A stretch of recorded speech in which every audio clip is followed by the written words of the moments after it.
What's up, guys? Welcome back to Art Theories. I know it's been ages, sorry about that. I've been really busy, mental health went down the toilet, but we're back. That's the main thing. And I'm hoping to post a little bit more regularly. Anyway, this week we are talking about Guy Debord's Society of the Spectacle, written in 1967. But first, who was Guy Debord and why was he important? Guy Debord was a Parisian intellectual and he was a founding member of the Situationist International movement. Situationism was a revolutionary movement made up of artists, intellectuals and political theorists. It was active from 1957 to 1952. And yes, that is taken straight from Wikipedia. Situationism is a pretty big topic and I'm planning on making a separate video about situationism in the future. For now, all I want you to know is that Guy Debord was a founding member of situationism and that his text, The Society of the Spectacle, was really fundamental to situationist beliefs. So what is the Society of the Spectacle? According to Debord, life in modern societies is presented as a series of spectacles. And spectacles are images, detached from reality, but which represent an aspect of life. These images are deceptive. They are designed to alter our perceptions of reality. But the spectacle is more than just a collection of images. It's a way of manipulating how we relate to one another through imagery. Debord references news, propaganda, advertising and entertainment as examples of the spectacle from his own time.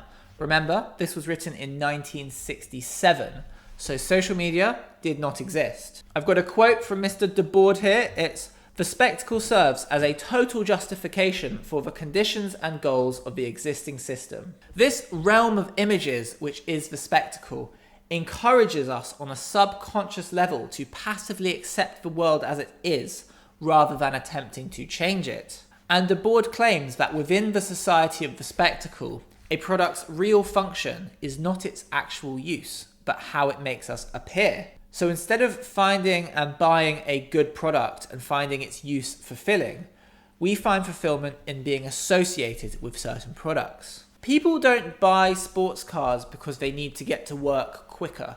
They buy sports cars so they can be seen in sports cars and associated with the values that sports cars represent. Debord argues that the spectacle is actually a reconstruction of an old religious illusion.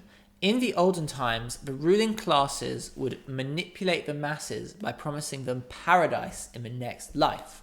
Whereas in modern society, the ruling classes still manipulate the masses, but they do so through subtle images which promise fulfillment and contentment through either living a certain type of lifestyle, buying a certain product, or gaining a certain experience which has been commodified.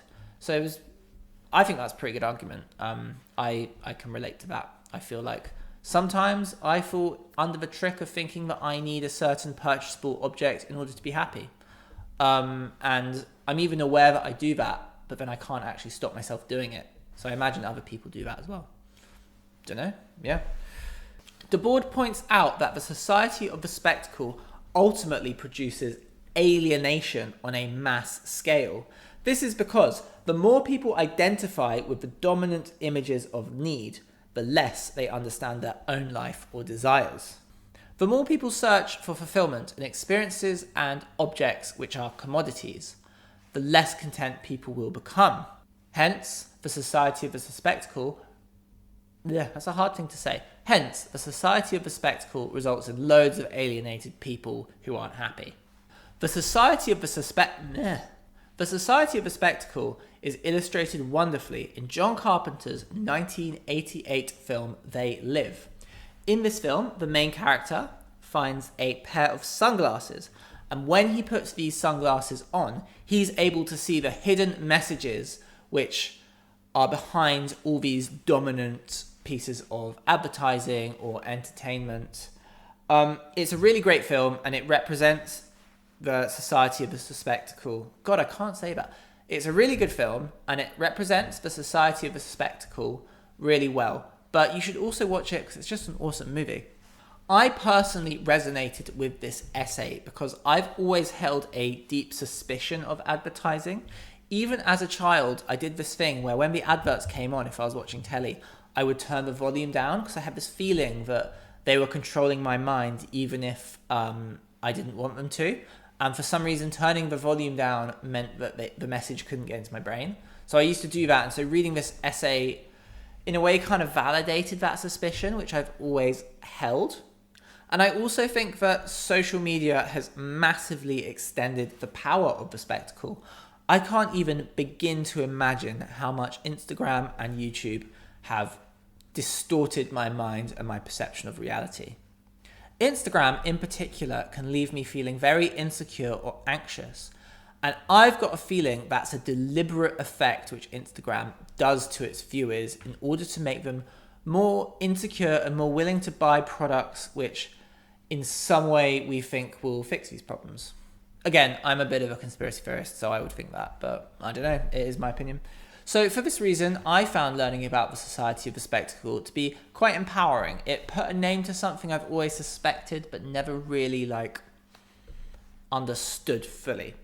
So those are just my opinions, but I would also like to know your opinions. So feel free to write a comment down below. Do you think that the spectacle is controlling all of us, or do you think this is just an intellectual concept which doesn't actually have any basis in reality? Was this video helpful? Are there any texts you'd like me to talk about next? Thanks for watching.